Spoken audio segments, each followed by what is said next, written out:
এখন আমি আমন্ত্রণ জানাচ্ছি বিপক্ষ দলের দ্বিতীয় বক্তা সঞ্জনা কবিরকে তার তথ্য উপাত্ত উপস্থাপন করার জন্য।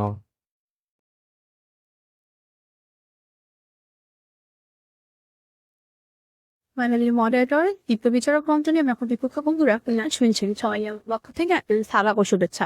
আসসালামু আলাইকুম। ঘটনা কি, এসএসসির জেনারেল প্ল্যান এক্সামের আগের দিন যখন আমি mandate board question test paper supplement solve করতে করতে পাগল প্রায়, ঠিক তখনই আমার বেস্ট ফ্রেন্ড হোয়াটসঅ্যাপে একটা নক দিয়ে বললো, কি করছিস? মুখ মারো, শিফট না দিলে এগিয়ে যাবে। তো বললাম প্র্যাকটিস করছি। জিজ্ঞেস করতে কি করছিস? ও বললো রিল্যাক্স করছি। তুই তো যাচ্ছিস মাঠে ভালো কথাটা চাই না কেন আমার খুব হিট বুক ফুলে একটা দীর্ঘ নিঃশ্বাস পেয়ে ভাবলাম, ইস, আমার যদি আরিয়ার মতো ম্যাথ বোঝার ক্যাপাসিটি থাকতো। সেই আসল ব্যাপার বললো তখন যখন সেই আহির ম্যাথে পেল 99, আমি পেলাম 92। ঠিক এরকম অসংখ্য আহির মতো সৃষ্টিকর্তা প্রদত্ত ম্যাথ বোঝার ক্যাপাসিটির কাছে যেটাকে আমরা গড গিফটেড ট্যালেন্ট বলি, খোটা হয়ে যায় আমার মতো রাত জেগে ম্যাথ প্র্যাকটিস করতে থাকা হতভাগা বলুশ্বরীরা। হতভাগা কেন বললাম জানে? কারণ রেজাল্ট দেখে আমার মায়ের ব্যক্তিগত কথা বেরিয়ে এসেছিল। তিনি জিজ্ঞেস করলেন, স্যার জানান ম্যাথের নম্বরটি একটু কম হয়ে গেল না? হায় রে মা জননী, অথচ পরিশ্রম কি আমি কম করেছিলাম? বোধ হয় না। আজ ঠিক এমনই এক প্রেক্ষাপটে দাঁড়িয়ে আমরা বিতর্কের বিষয় নির্ধারিত হয়েছে প্রতিভা নয়, কঠোর পরিশ্রমে জীবনে সফলতার বই চাবিকাঠি। সৌভাগ্যক্রমে আমি এবং আমার দল বিষয়টির বিপক্ষে অবস্থান করছি। মাননীয় মডারেটর, আমার দলের প্রথম বক্তা প্রতিভা এবং পরিশ্রম ব্যাপার দুটিকে খুবই সুস্পষ্টভাবে সংজ্ঞায়িত করে গেছে। কিন্তু তার পরেও পক্ষ দলের প্রথম এবং দ্বিতীয় বক্তা প্রতিভা ব্যাপারটাকে এমন ভাবে বিবেচনা করে গেলে যেন মনে হলো ক্যালকুলেটর 90 কে লিখে চাপ দিলে যেমন ম্যাথের আসে, ঠিক সেরকম ভাবে মনে হলো প্রতিভার সাথে তাদের খুবই শত্রুতা এবং আমাদের জীবনে এই প্রতিভার ভূমিকা অসংজ্ঞায়িত। আরে বাবা, প্রতিভার সংজ্ঞায় যেখানে বলছে প্রতিভা হচ্ছে কোনো ব্যক্তির মধ্যে থাকা জন্মগত বিশেষ ক্ষমতা যা তাকে অন্যদের তুলনায় কোনো কাজ দক্ষভাবে, সৃজনশীলভাবে বা অনন্যভাবে করতে সাহায্য করে। মানুষের জন্মগত বৈশিষ্ট্য কি আদেম পরিবর্তনযোগ্য? প্রশ্নপত্র প্রতিপদীর কাছে আশা করে উত্তর পাবো। হয়তো মানুষের মানের উন্নয়ন করতে পারবেন, আপগ্রেড করতে পারবেন, আপডেট করতে পারবেন, পরিবর্তন তো আর করতে পারবেন না। স্যার টমাস আমার রিসার্চ বলেছিলেন জিনিয়ার অন 1% and 99% পার্সিলেশন, অর্থাৎ প্রতিভা 1 ভাগ, পরিশ্রম 99 ভাগ।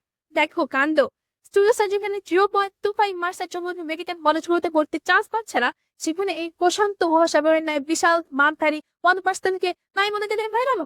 আমাদের জীবনে কোনো ভূমিকা নেই মনে বসে থাকলে আমি মেনে নামো? Definitely not. কবিগুরু রবীন্দ্রনাথ ঠাকুরের জীবনীতে পড়ে এসেছি, তোর খুবই প্রতীক্ষা ছিল অসাধারণ, তার সৃজনশীলতা চিত্তাশক্তি ছিল অনবী। তাই যদি হবে প্রতিভাকে বাদ দিয়ে এডুকেশনের মধ্যে পরিশ্রম দিয়ে সাফল্য অর্জন সম্ভব, তাহলে সেই রবীন্দ্রনাথ ঠাকুর তো মারা গেছে 1941 সালে, আছে 2025 দাঁড়িয়া মাঝে কেঁপে গেছে 84 বছর। কেউ একটু পরিশ্রম করেনি? কার আউট অফ কিউরিওসিটি কেউ একটু লিখে দেখেনি যে আমিও মনোরঞ্জনের মতো খ্যাতি অর্জন করতে পারি কিনা? পরিশ্রম তো মানুষ অবশ্যই করেছে, মানুষ দেখে আনছে, হতে পেরেছে কেউ তার সমতুল্য।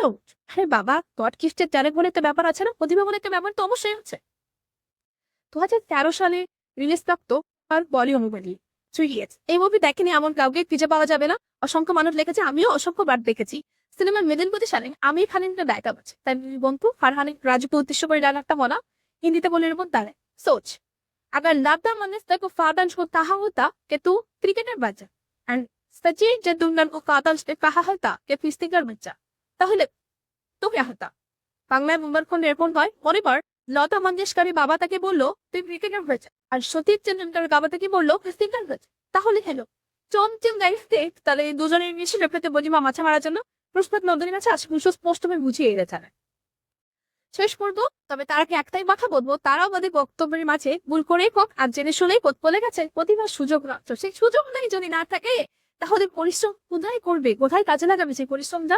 শেষ করব, তবে বলবো পরিশ্রম শুধুমাত্র পরিশ্রম হয়, প্রতিভাও দরকার।